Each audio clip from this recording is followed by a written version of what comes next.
Now, and we have discussed about the variable declaration. What exactly the variable and what is the use of variable, how to define a variable, and what are the various data types given by the Salesforce to you by default upon defining a variable, and what is the necessary and what is the necessity of defining a variable, and we have discussed. Why? Because is Apex programming is purely a tightly coupled programming language. That already we have discussed that Apex programming is purely a tightly coupled programming where before utilizing the variable, first of all, the variable has to be get defined first. We have to define the variable by specifying the required data type, and if you want to assign some value for that variable, then you can assign, and then you can able to use that variable inside your application. So that depends upon the data type which you have specified, Salesforce is going to be assigning the required amount of memory for that variable so that we can utilize the memory very efficiently. So because Salesforce is not providing a dedicated server for each and every customer, Salesforce is offering a shared infrastructure to all the customers. That is, it is allocating some amount of memory space for each and every customer inside the single instance by using that multi-tenant architecture. That's what we are going to be defining the variable first by specifying its required data type. And we have discussed about the syntax also.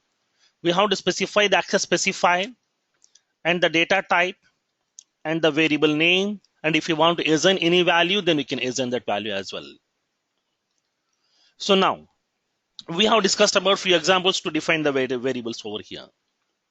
And we can define the integer type of variable like as some customer ID, account number, and we can define some string type of variables and the decimal type of variable, and then we can store some boolean type of variable, date type of variable, id type of variable. So many things we can able to define all the data types we have discussed. Now suppose for example, if you want to assign any value, then we can assign the value also here. For example, I'm defining a variable here, integer customer ID. I'm assigning some value 100001. Nothing but not only defining the variable at the time of definition, we can able to assign some value also for that variable. Now for example here, assume that for example I have just defined the variable like as integer customer code. Just have defined the variable here. That already we have discussed, each and every statement inside that Apex programming language has to be get end with a semicolon. So now based on that syntactical rule, I have defined that variable integer customer code, and then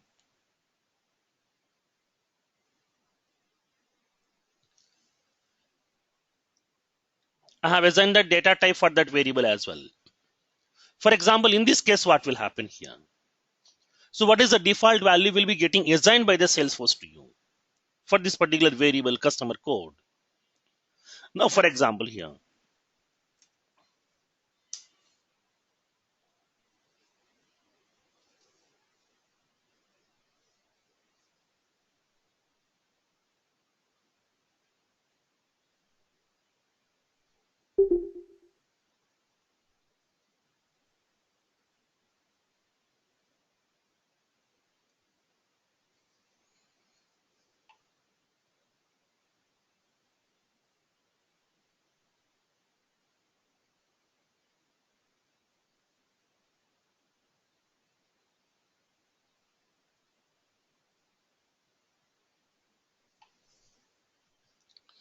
now, for example, just I'm defining that variable here. I'm defining the variable just integer customer code. So this is a variable just I have defined over here.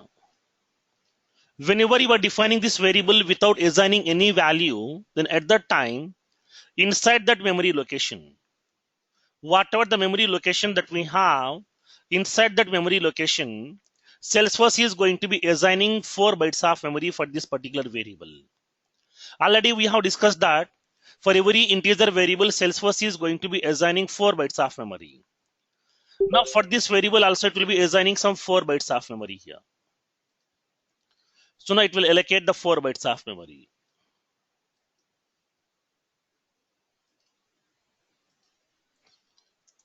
The 4 bytes of memory will be getting allocated here.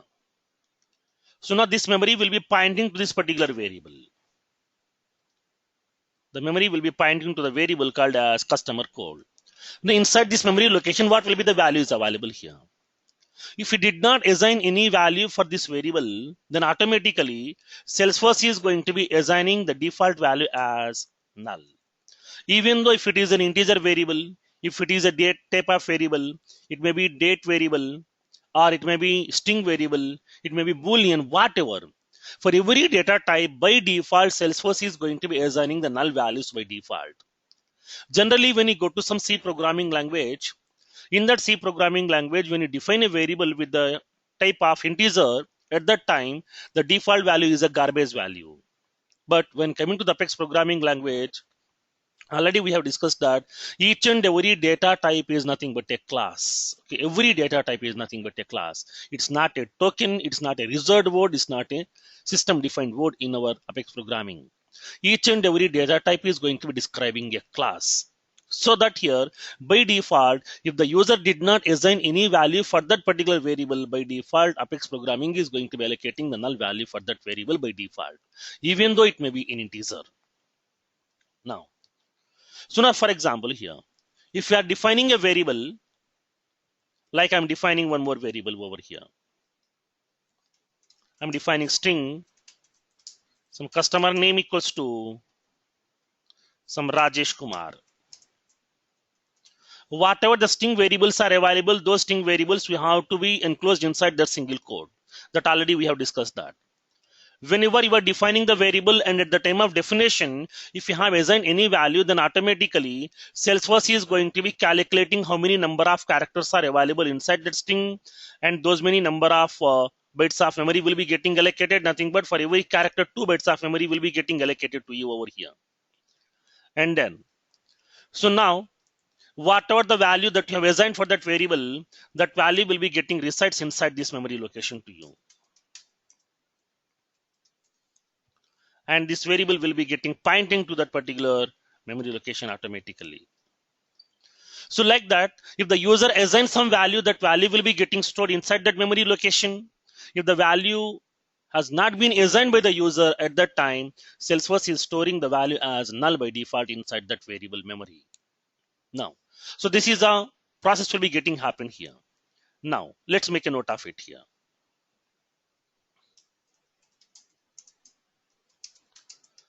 If the user did not assign any value to the variable, then Apex will assign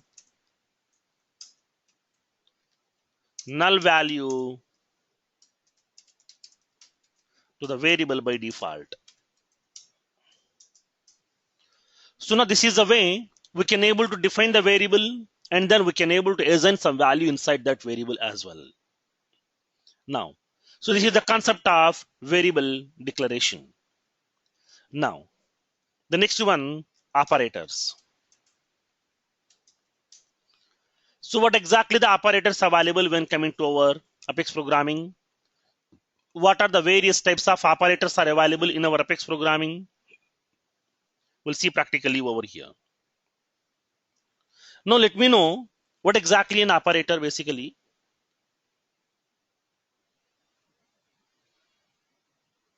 Anybody? Operator. For example, I'm having some two values are there. Let's take some two values.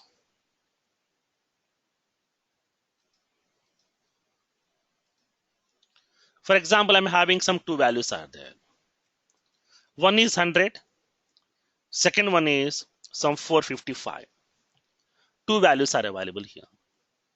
These two are the numerical values. On these two numerical values, what kind of operations we can perform?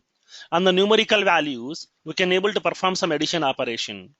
We can perform some subtraction operation, some multiplication operation, some division operation.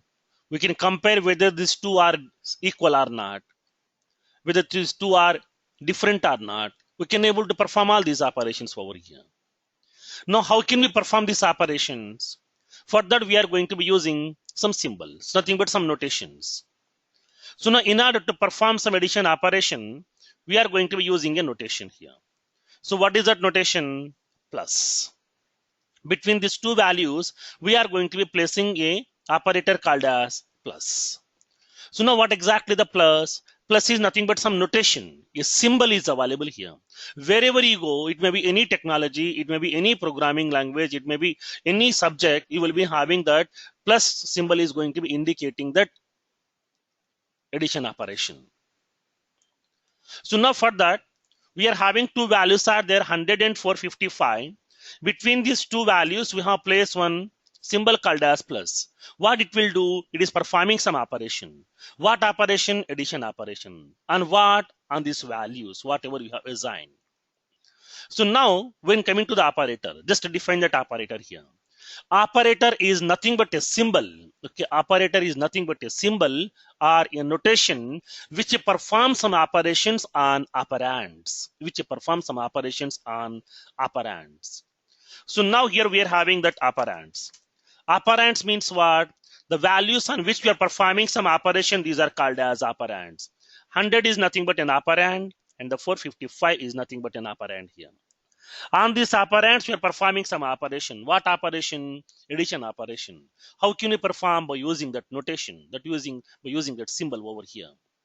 So for that, here we are using that operator. So now like that, we are having so many categories of operators are available when coming to your Apex programming over here. Apex programming is providing the different types of operators to you. So now what exactly those operators? We'll see practically over here. Now, operator. Operator is nothing but a symbol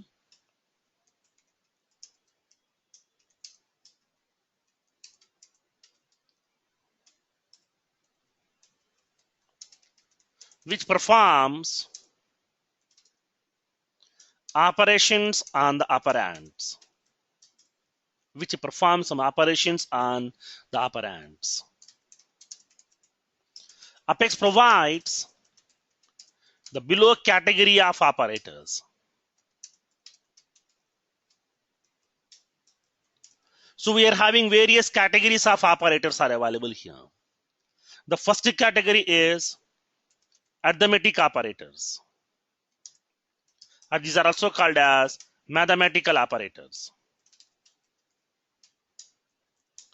So as part of arithmetic operators, we will be having some set of operators are available over here. Like we're having the plus. Plus is for the addition. Minus. Minus is for the subtraction.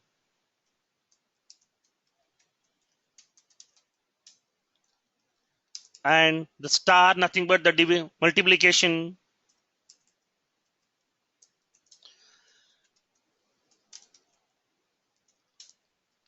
And we are having the division operator. And sometimes I want to perform some modulus as well. For that, Salesforce is providing a function called as the math.mod.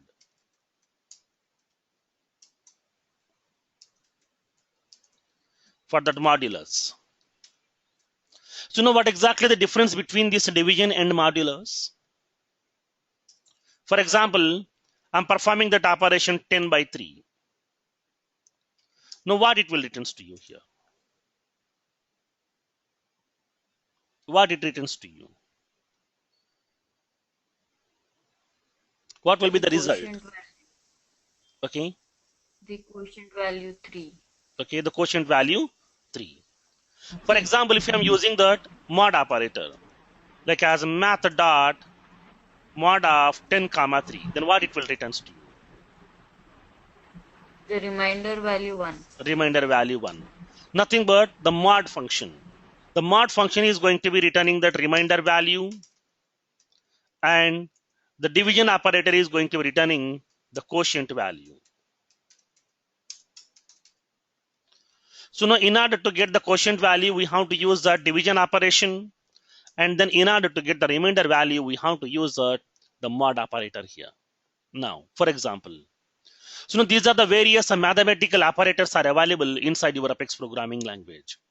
For example, here, come to here one more scenario. For example, I have entered two values over here, 100 and the 455. Now, between the operators, between those two values, if you are specifying that operator as plus, it is returning the value called as 555. Nothing but it is performing the addition operation. For example, I'm having two values are there. One is 2300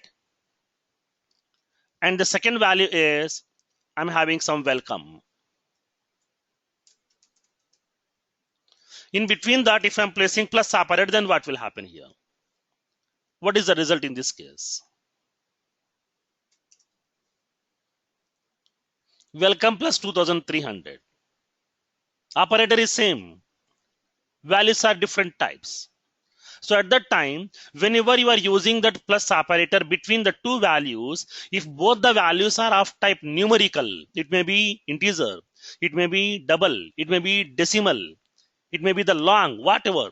If the values are numerical type, both the values are numerical type, then it will be performing the addition operation.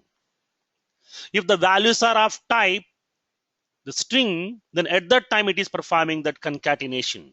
Observe this one. Operator is same, depends upon the value which we have supplied, the operator's behavior will be completely different. So that whenever you are placing that plus operator between a string variable and a numerical variable, it will be returning the value called as welcome 2300. Nothing but it is going to be doing that concatenation operation over here. Nothing but it is concatenating both the values to you. For example, if both the values are of type string again, like as I'm specifying welcome plus to Hyderabad. If you're specifying both the values of type string, at that time, whenever you are using that the plus operator, it is returning that concatenation value to you.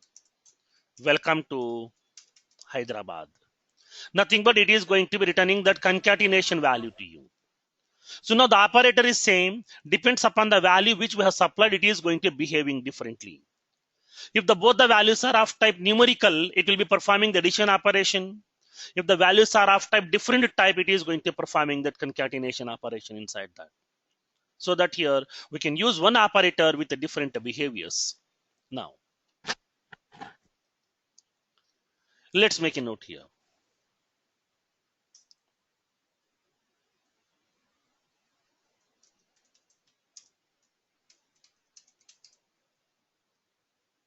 When the addition operator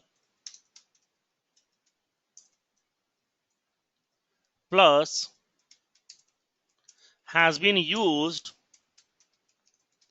between the string variables, then it will perform concatenation operation. It will perform concatenation operation. Now, the second category of operators here. The second category of operators is relational operators There was one question. or the comparison operators. Yeah, tell me. There was one question. Yeah. So what about the other arithmetic operators when we use between the No, these are not having those operations to you. Okay, it will be giving the compilation error message to you here. Whenever you are using some other operators like as minus, multiplication, division, at that time it will be giving that compilation errors to you. Okay, only the plus operator will be having these two behaviors to you. Now, the second one is relational operators or the comparison operators. So what is the use of these operators here? Relational operators or the comparison operators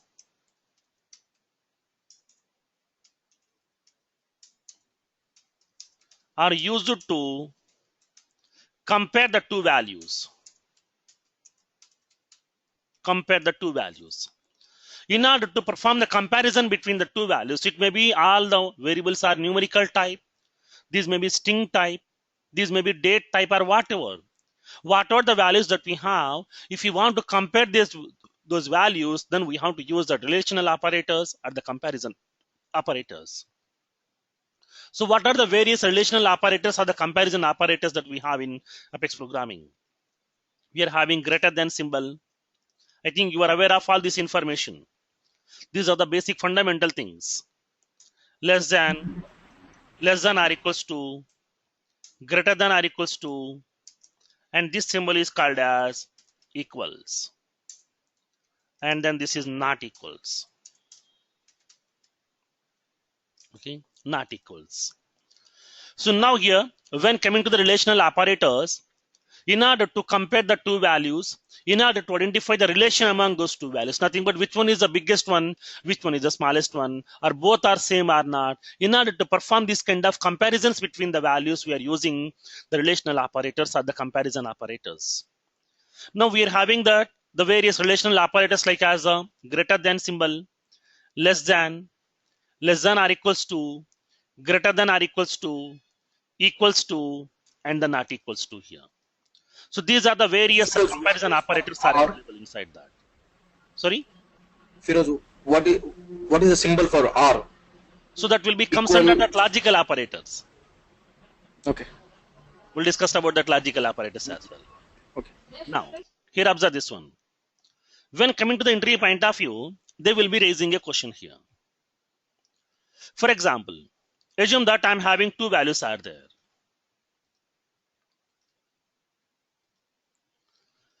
Assume that I'm having two values. One is some welcome. Second one is some Hyderabad. Okay. One is welcome. Second one is Hyderabad. Two values are available for me here. Now I'm comparing these two. In order to compare these two, I want to cross check that whether these two values are equal or not. For that, I'm using equality operator. Now let me know whether these two are equals or not. These are not equals because the first value is the welcome, second value is Hyderabad. Nothing but both are not equals. Why? Because is when coming to these values, both are having two different types of strings are available. Now so that these two are both are not string. Both are not equals. For example, I'm using that welcome. And I'm comparing with the help of equality. And the second one also, I'm using welcome. Now what about in this case here? Both are same or not? The first one is the welcome. Second one is also welcome here. Then both are same or not? So now in this case, both are same. Because I have entered the same string values over here. Now the third case here. In the third case, I'm entering some values. The first value is welcome, and the second value is also a welcome here in this case. Now, but observe this one here. In the first string, the W is capital. In the second string, W is small. Now, in this case, what will happen here? What will be the result if I'm using that equality operator inside that? Both are same or not? Not even. Now, when coming to the equality operator is going to be returning both are same. It is returning both are same. Nothing but what happened when coming to the equality operator just it is going to be comparing whether the first character is W, in the second string also first character is W or not. That's it. It won't verify whether it is a capital letter or a small letter. It won't consider about that. It won't verify about the case sensitivity. Okay, it won't verify about the case sensitivity here. So now in this kind of scenario here, when coming to the equality operator, whenever you are going to be comparing the two string values, at that time, the equals operator is going to be not considering the case sensitivity. Just it is going to be verifying whether both the strings characters are same or not. That's it. It won't verify about, it won't bother about that case sensitivity over here. So now, Firoz, Firoz, is this because of Salesforce? Apex is not a case sensitive. Is this because of that one? No. Because of it doesn't mean Apex is not a case sensitive programming. For that, it is not taking care of this case sensitivity. Here we are having two functionalities are available here basically. Whenever you are going to be comparing the values, okay, whenever you are comparing the values, we have two types of comparisons.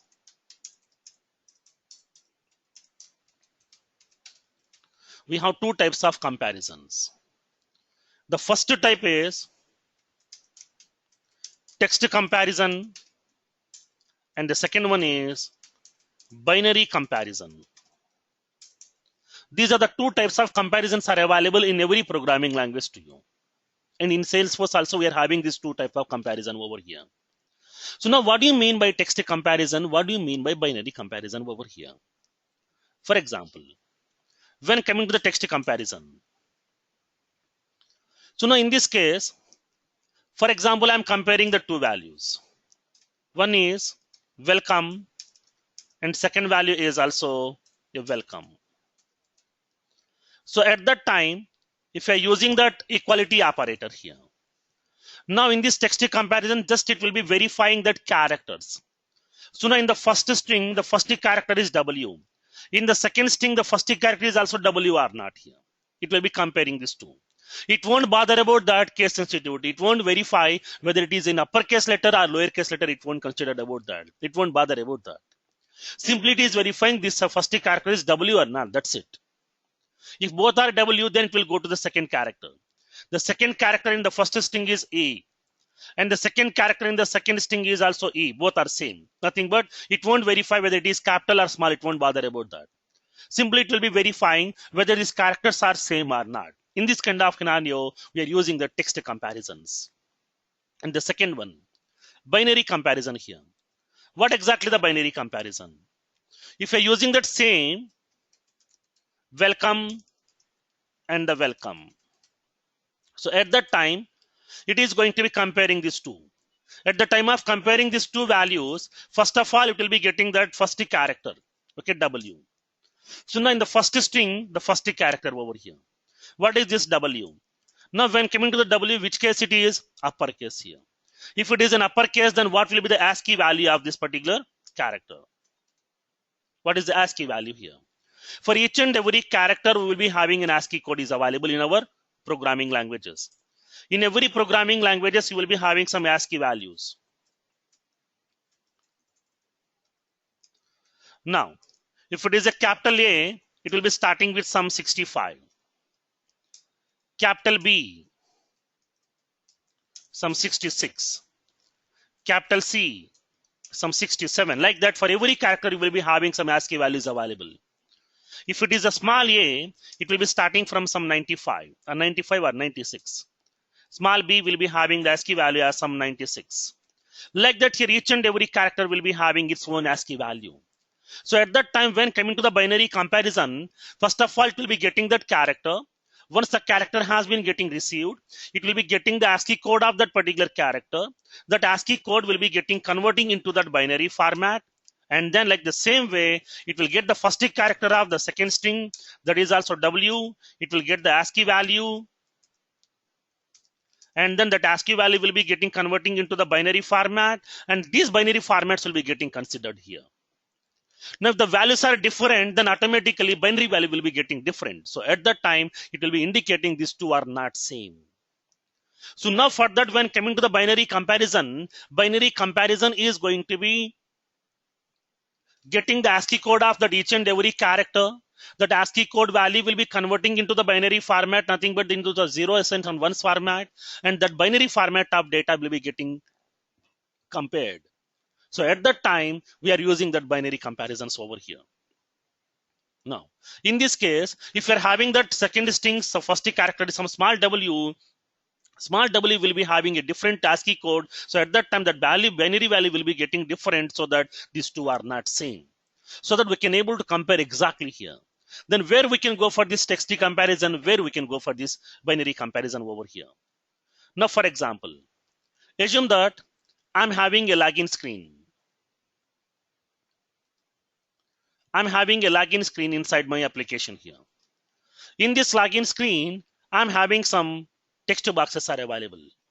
In order to enter that first username, I have a text box. In order to enter the password, I'm having a text box over here. After that, the user can click on the login button and they can click on some cancel button also to cancel that operation. So now, in this case, observe what will happen here. So this is the username text box and this is the password text box. And then I'm having that the two buttons.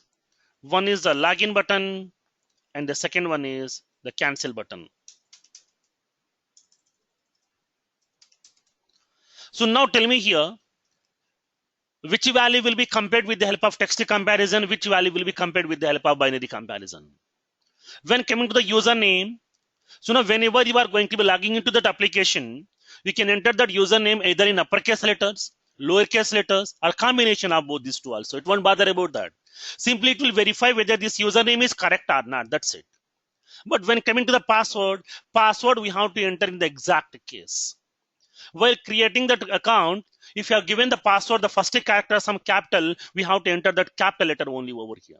Nothing but what happened, all the usernames are going to be comparing with the help of the text comparison, and all the passwords will be getting compared with the help of the binary comparison to you here.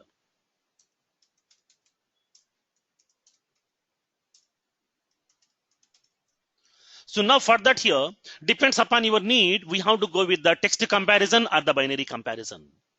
If you want to use the text comparison in our Apex programming language, then we have to use equality operator. Then how can we do the binary comparison? For that here, we are having a function called as equals function.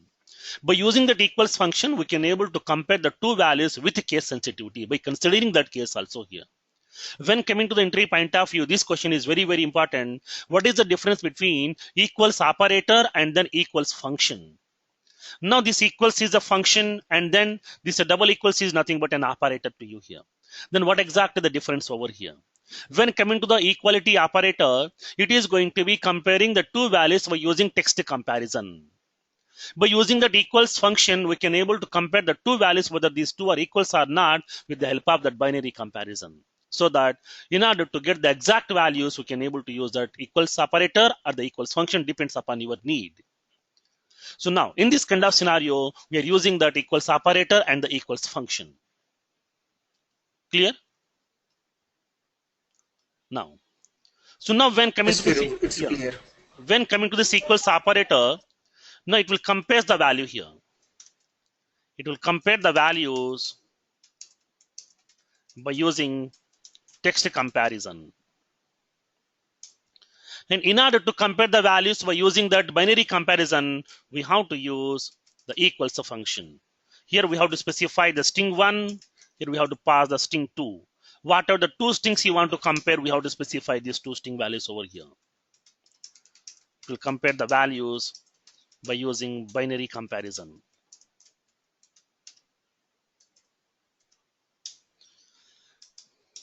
Now, so these are the various relational operators are available when coming to your Apex programming language. Next, the third one. The third one is assignment operators. So what exactly the assignment operators? What is the use of these assignment operators? Now let's see practically over here. Now,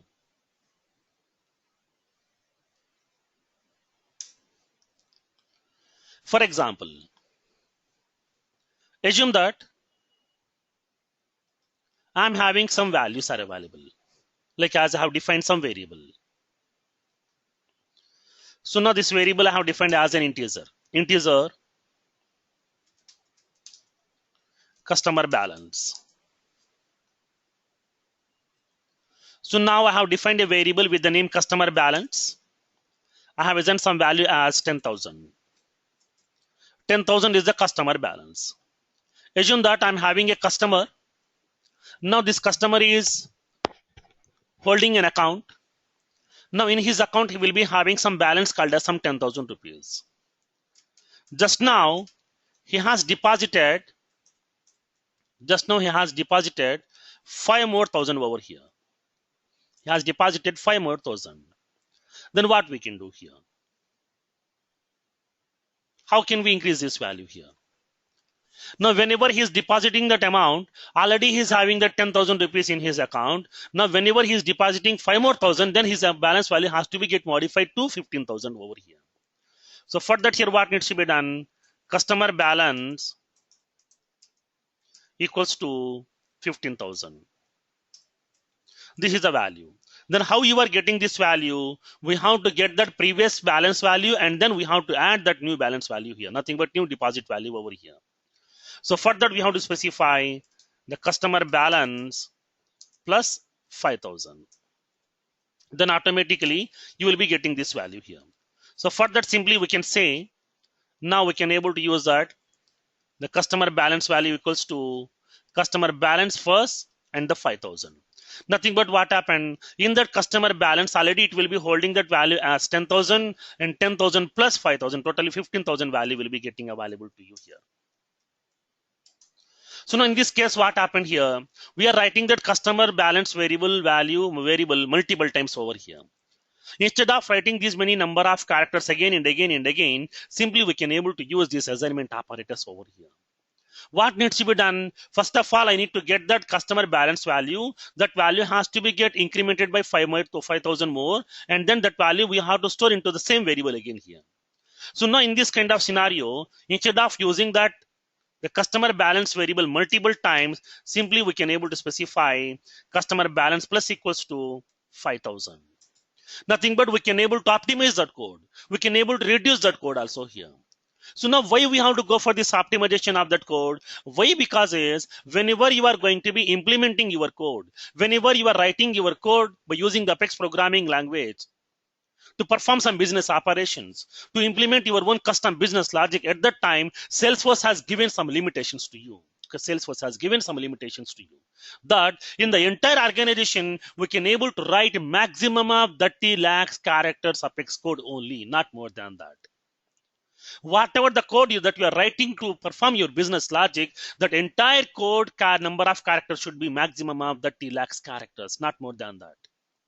So now whenever you are writing some code, keep on Salesforce is going to be counting how many number of characters he has written inside that program.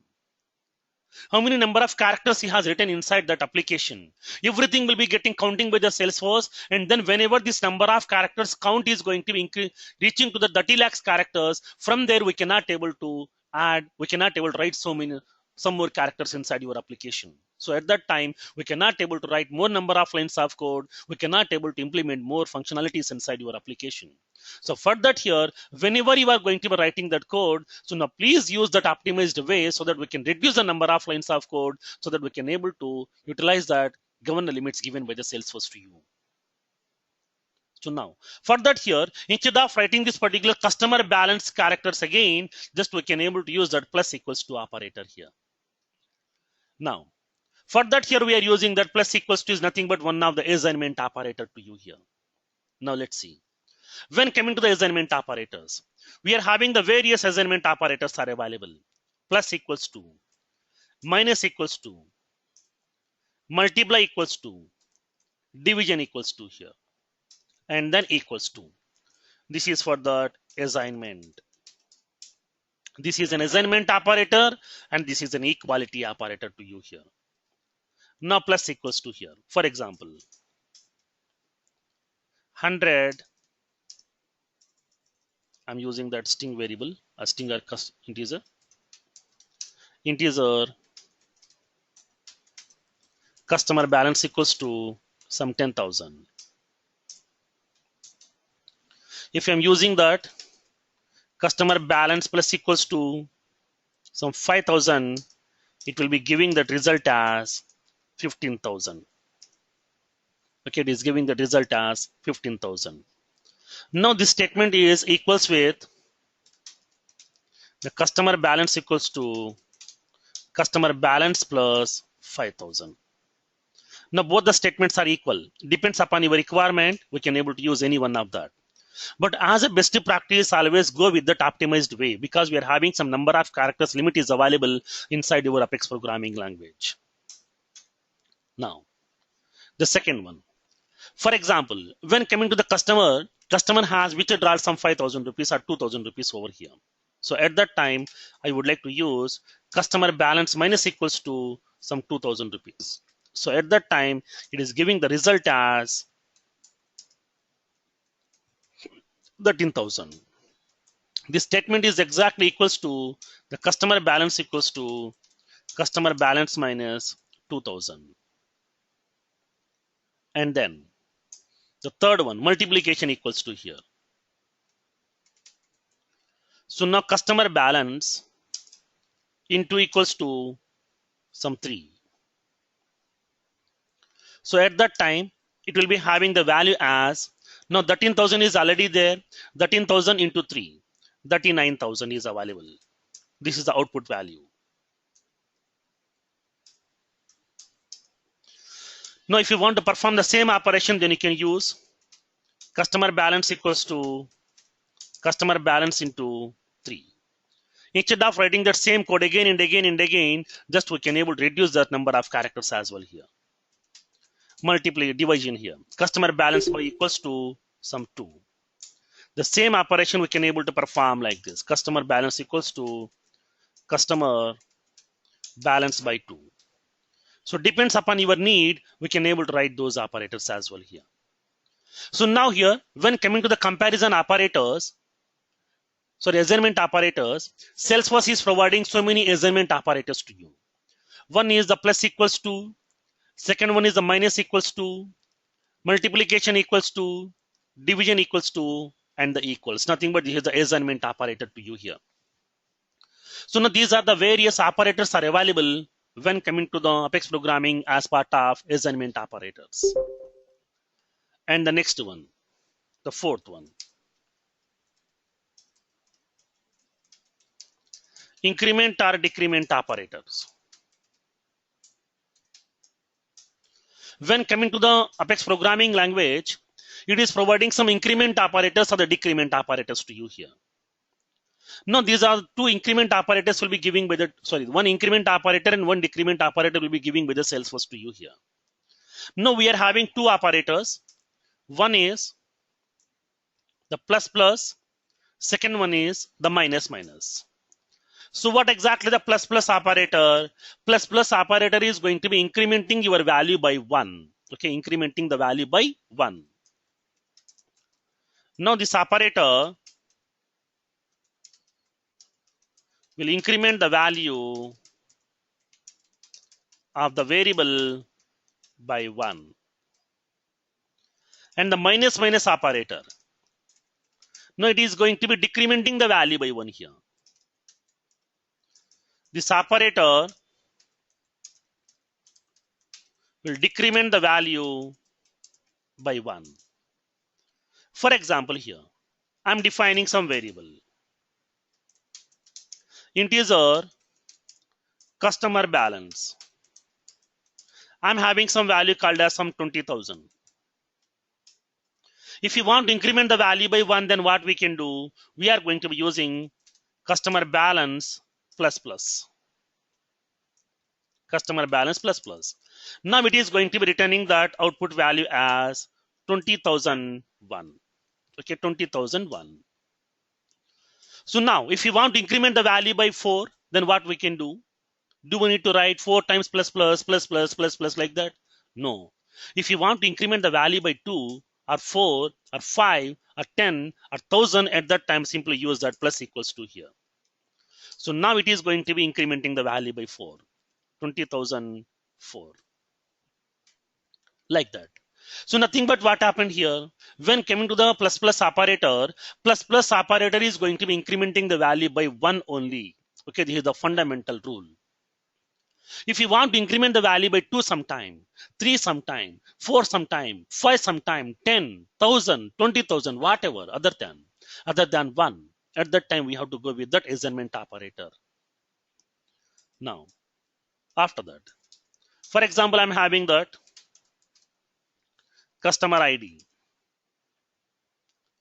The customer ID equals to, I'm having some 10,000. Now I'm going to be decrementing this value here. Customer ID minus minus. Now it is going to be decrementing the value by 1. So that if I'm using like this, then what is the output? The output will be 9,999. Nothing but this value will be decrementing by 1 only here.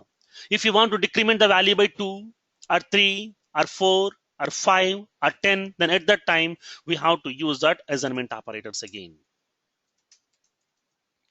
Customer ID minus equals to some 10. So at that time, it is going to returning that 9,990 value. Like that here, if you want to increment the value by 1 or if you want to decrement the value by 1, at that time we have to use that increment or decrement operators to you. Plus plus is called as an increment operator, minus minus is called as decrement operators to you. So that here, by using these operators, we can able to increment the value by 1 or we can decrement the value by 1.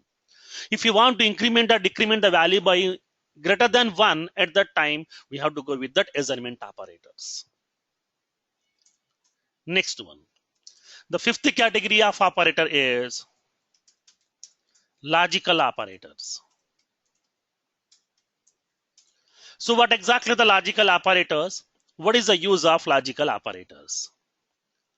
When coming to the logical operators here, sometimes we need to verify some conditions. For example, let's take a general scenario. Assume that I am a person. Now, I would like to apply for a voter ID card. I would like to apply for a voter ID card. In order to apply for the voter ID card, every person has to be satisfied 2 conditions first. Every member has to satisfy 2 conditions mandatorily. What are those 2 conditions? The first condition is the person should be the citizen of India. And the second condition is he should be having minimum 18 years of age. These are the 2 conditions are there which needs to be get satisfied mandatorily. Then only that person will be eligible to apply for the voter ID card. Nothing but what happened? How many conditions do I need to satisfy? 2 conditions here. The first condition is I should be the member, I should be a citizen of India. The second condition is I should have minimum 18 years of age. Now these are the 2 conditions, nothing but first condition and second condition. Both the conditions has to be get satisfied. So now in this kind of scenario, if you want to club the multiple conditions together, whenever we are going to be implementing some functionality, at that time we are going to be using some conditions in order to verify whether these operations has to be get performed or not. So now for that here, we are going to be verifying that conditions. For example, let's take a general scenario here. Assume that I'm having this login screen. In this login screen, we are having that username and we are having that password field is available. 2 text boxes are available. So now in this case, what happened? When you click on that login button, first of all, it is going to be verifying whether the user has entered the username as well as a password field, both or not. Nothing but it is verifying both here, whether the user has entered the username value as well as password, both or not. If any of the field value is not entered by the user, then it will not be allowing you to verify that login credentials. It will be giving the message, so now please enter the password or please enter the username. So now for that, what happened? We have to verify whether the first text box, nothing but username has been entered or not, as well as we have to verify whether the user has entered the password or not. Both the field has to be contain some value, then only we can able to perform that operations here. So now at that time, when coming to that, in this kind of cases, we have to verify both the condition has to be get satisfied. So for that, we are going to be using that logical operators. So why we are using these logical operators? In order to execute some business functionalities, we have to verify some condition. That may be one condition, that may be multiple conditions also. At that time, if it is a single condition, directly we can able to cross check that. If the multiple conditions needs to be get satisfied, then how can we club these multiple conditions together? For that here, in order to prepare a compound condition means clubbing the multiple conditions together is called as a compound condition. Compound means a collection, a set of conditions we are grouping together to verify some functionality. So further, if you want to prepare this kind of compound conditions by clubbing the multiple conditions together, at that time we have to use logical operators. So now for that here, in order to prepare that compound conditions, we are using that logical operators.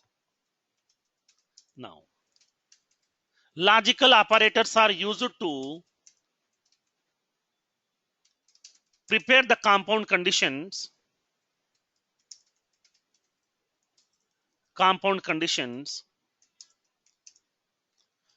by collecting the multiple conditions together.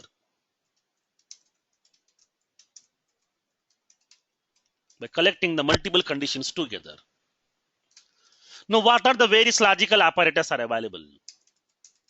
Apex provides the below 3 logical operators.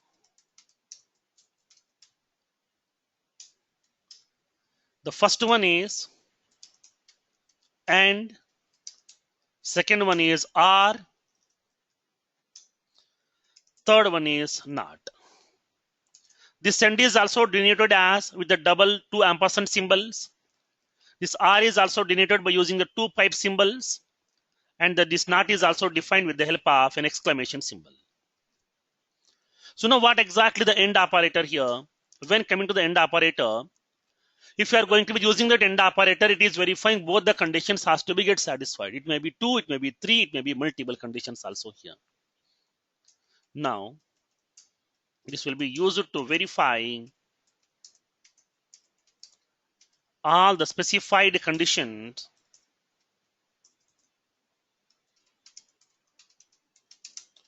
are satisfied or not.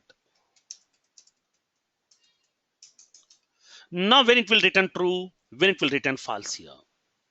Each logical operator will return a Boolean value to you as a result.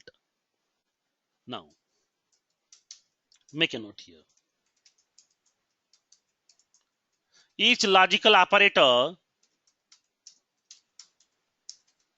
will return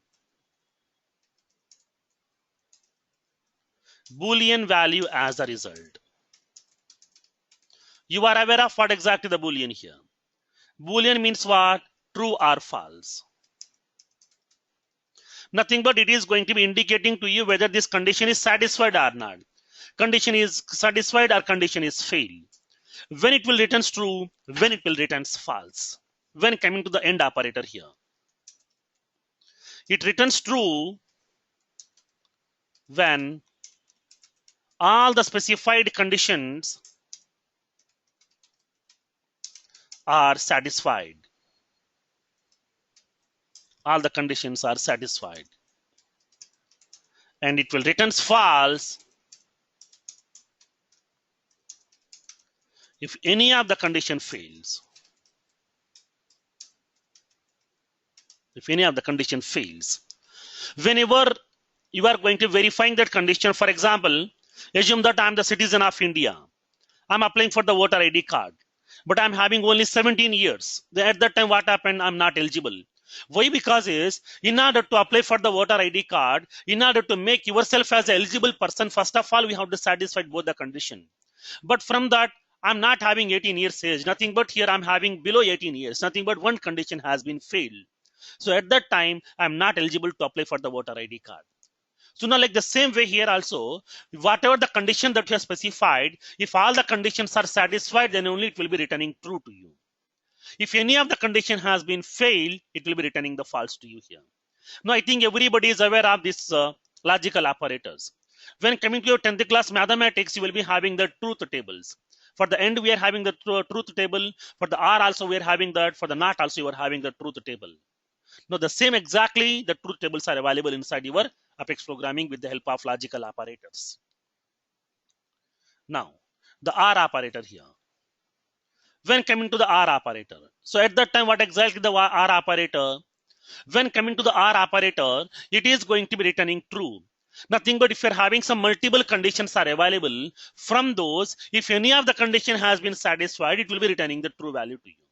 No need to satisfy all the conditions. If any of the condition has been satisfied, then we can able to return that value true. Now, when coming to the OR operator here, it returns true if any of the specified condition is satisfied. If any of the condition is satisfied.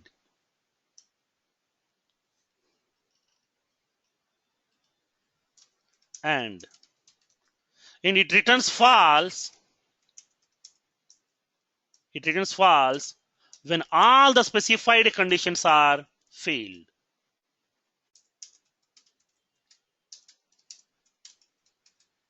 Whenever if the specified all the conditions are failed, then at that time it is going to be returning that value as false. And the third one, not operator. You are aware of, just we can able to change that operator sign. Now, by using this operator, we can change the operation result. We can change the operation result from true to false and vice versa. Whenever if you want to change the value from true to false and false to true, we are going to be using that not operator. So now these are the three operators are available, comes under the logical operators to you. Now, so now when coming to the Apex programming language, these are the 5 categories of operators are available to you. We are having that arithmetic operators, and we are having that relational operators. We are having the assignment operators. We are having the incremental decremental operators. We are having that logical operators. These are the various operators are available when coming to your Apex programming language. Now, so now you are aware of these operators as well here. Now, come to the next part. Firoz, can you explain that not in example way? Okay. For example here. So now when coming to that not operator, for example, I'm having a variable.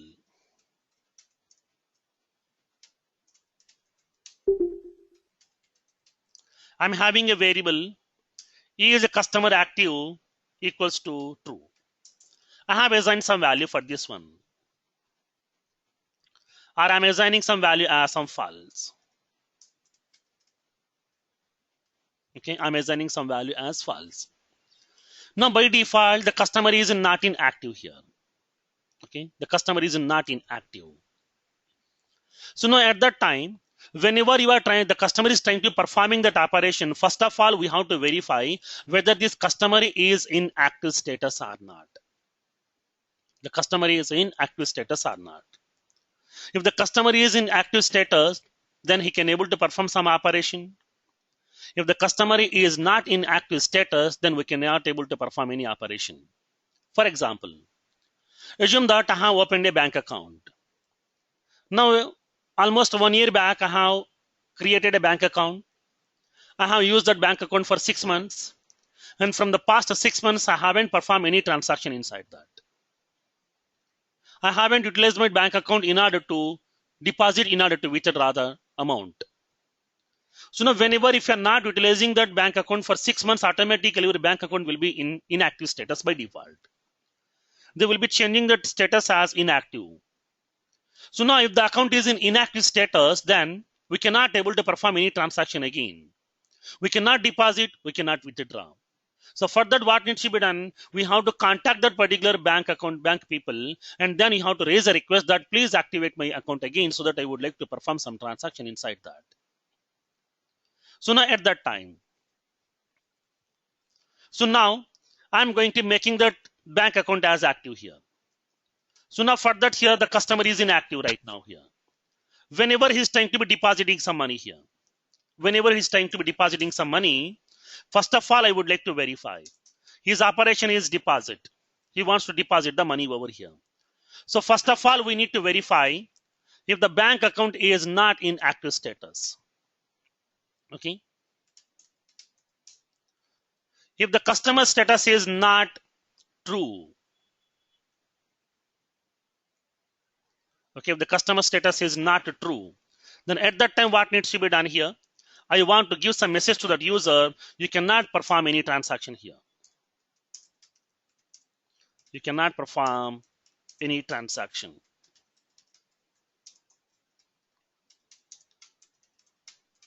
Please activate your account. Else, nothing but if the account is in active status, then you can able to deposit that money over here.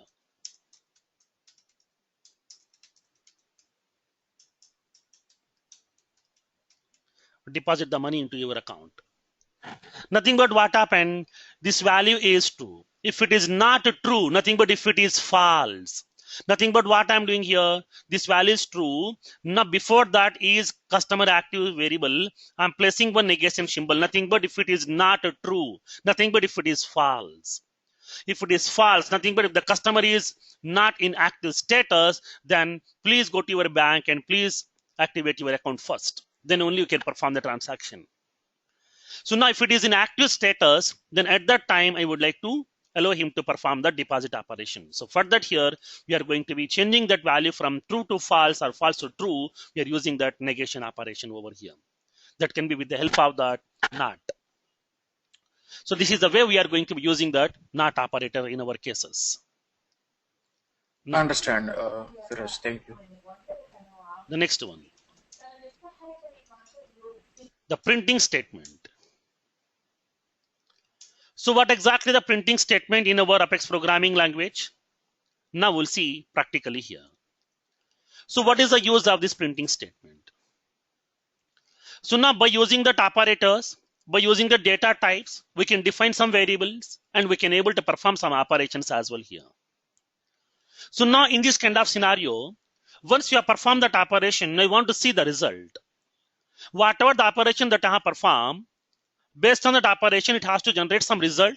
That result I want to see. Then how can we see that result here? How can we print that result?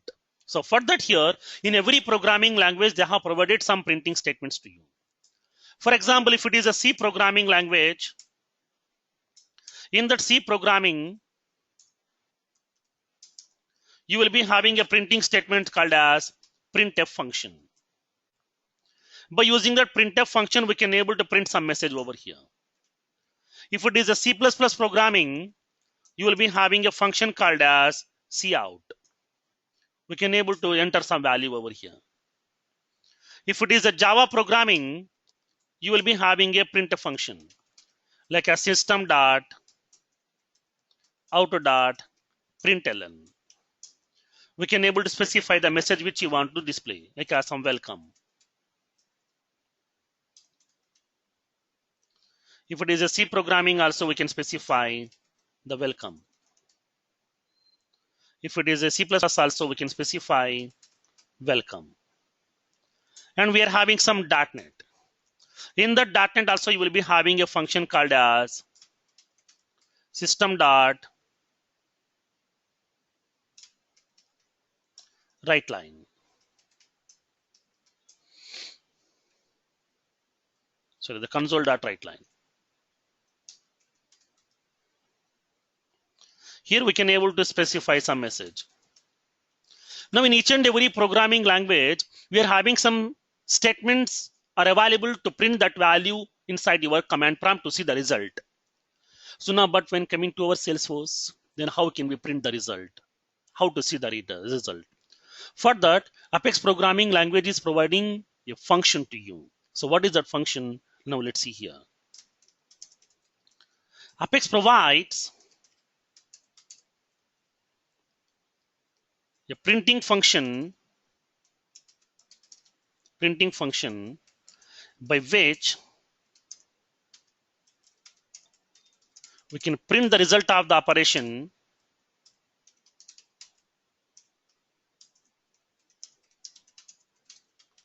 inside the debug log file.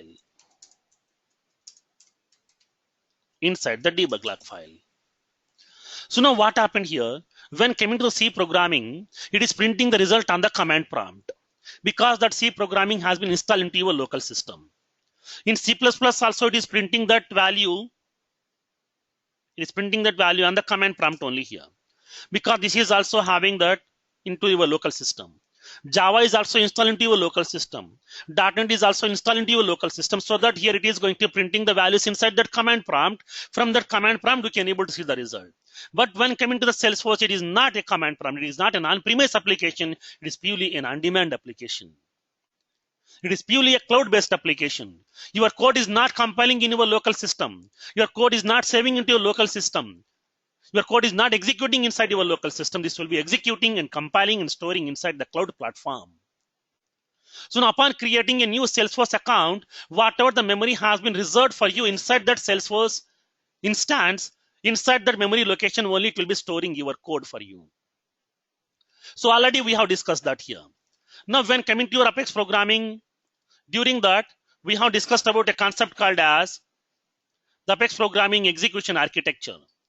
Now, during this Apex programming execution architecture, we have discussed that whatever the code that you have sent, whatever the code that you have written, as soon as when you click on save button, this code will not be saving into your local system. The code will be sending to the first.com platform. Inside that first.com platform, you will be having that application server. Inside that application server, you will be having that Apex compiler, which will be receiving your code, which will be compiling your code. Once the code has been compiled successfully, this code will be saving into the metadata repository. This is a place where exactly your code will be getting resides. This is a place where exactly your code will be getting compiled. This is a place where exactly your code will be getting executed here. Now your code is not saving into your local system, not compiling into your local system, not executing in our local system. Everything will be getting performed inside the first.com platform only. So at that time, how we will be displaying that result here. So further, whenever the Salesforce is going to be executing your code by using the Apex runtime, inside that Apex runtime, it is going to be fetching that Apex code, needs to be get executed from the metadata repository, and it is going to be storing into the buffer memory. Once the code has been saving into the buffer memory, then it will be executing that code. At the time of execution, it may needs to be get interact with the database also to perform some database manipulations. It may needs to insert some records, it may needs to get some records, it may needs to modify some records or whatever. For that, at the time of execution, it will be interacting with the database.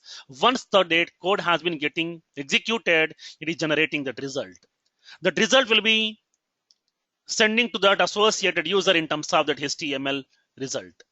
Now, along with that, whatever the code that you have executed, in order to see that execution process, Salesforce is going to be generating a log file. That log file is called as a debug log file. That file is called as a debug log file. This debug log file is going to be describing the entire execution flow of your application. So now when you click on save button, what happened internally here? How the code has been executed, in which sequence the code has been executed, inside your code how many DML operations you have performed, how many records you have retrieved, and how many operations you have performed, like as queries you have executed. Everything will be getting cross-checked inside that here. So now here when coming to the debug log file, for each and every request, for each and every execution, Salesforce is generating a debug log file to you. This debug log file is going to be describing how your program has been executed internally inside that first.com platform. So now for that, for each request,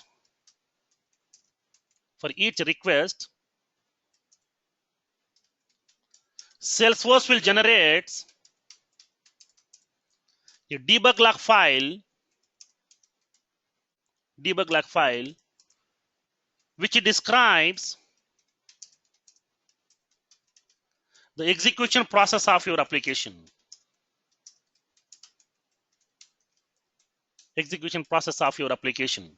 The debug log file will be sending to you. Now we can able to use the debug log file. Inside the debug log file, your message will be getting printed here. So now for that here, how can we print our message into the debug log file over here? Nothing but this is debug log file, nothing but a result file to you. Now where exactly we can able to cross check that code. If there is any errors are available, we can able to cross check inside the debug log file itself. What exactly the error message that we have received. Why my program is not able to execute properly. Everything we can able to cross check inside that. So for that here, in order to show that error message inside that debug log file, in order to print that error message into the debug log file, Salesforce is providing one function here. To print the error message inside the debug log file, Apex provides a function as below. The function is system.debug.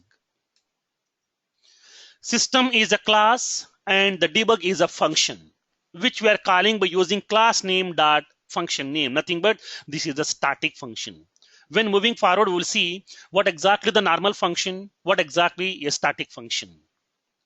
So now this is the syntax of that function by which we can able to write some message inside the debug log file, by which we can able to print some message inside the debug log file. Because we don't have any command prompt concept over here, nothing will be there in our local system. So for that here, we are going to be printing that message into the debug log file for each and every request. When you click on the execute operation, when you click on execute button multiple times, then multiple debug log files will be getting generated by the Salesforce to you. Now, already we have discussed about that here. During our workflows concept, during our validation rules concept, you have discussed about that. When coming to the entry point of view, they will raise a question. For example, now assume that I have an account object. I have an account object. So on this account object, I have implemented a workflow. This workflow is going to be sending an email notification. This workflow is going to be sending an email notification here. Upon creating a new account record, okay, upon creating a new account record, it has to send an email notification here. Now, just now I have created a new record. Just now I have created a new account record here. Now, as soon as my record has been getting created, once the record has been inserted successfully, it has to send the email notification, but it is not sending the email notification. Then how can we cross check that? Now, during that time, we have discussed that when coming to the entry point of view, they will raise a question. Now, upon creating a new record, my workflow has to be get filed, but my workflow is not getting filed here. How can we cross check? How do you know whether the workflow has been filed or not? Then for that, we are using debug log file. During the time, we have discussed about that in detail. How can we cross check that? Now, whenever you are going to be executing the workflow, whenever you are performing some validation rules, at that time also debug log file will be getting generated for you by default internally.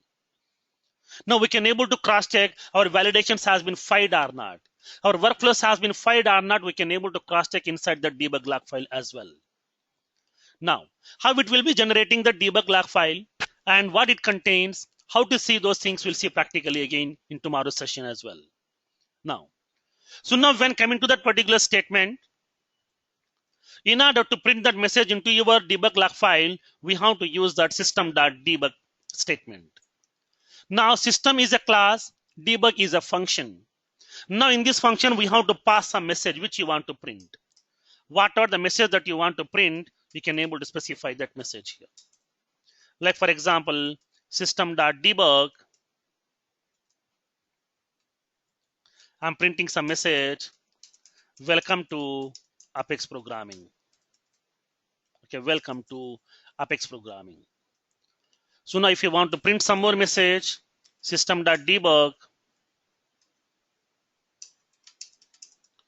This is my first Apex program.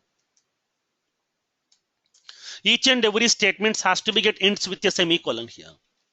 Every statement has to be get sent with a semicolon. For that one, we have to end this statement with the help of semicolon itself. Now, so now we have to use that system.debug method in order to print some message onto that command prompt over, into that debug log file. So these are the various fundamental building blocks are available inside your Apex programming language, which we need to use in order to write your code. Now in tomorrow's session, we are going to be discussing how can we write the code, how can we compile, how can we execute, how can we see the result here. From tomorrow onwards, it is purely the practical concepts to us, purely the programmatical part. Now, in tomorrow's session, we are going to discuss about how many ways are there to write an Apex code. We are having the multiple ways are available upon writing your Apex programming code here. And then after that, so now how many ways are there to execute your Apex code? We are having totally 8 ways are available here. Then how can we execute that Apex code by using the different ways? We'll see in the entire Apex programming over here. Now, from tomorrow onwards, it is purely the practical concept. Don't miss that tomorrow's session.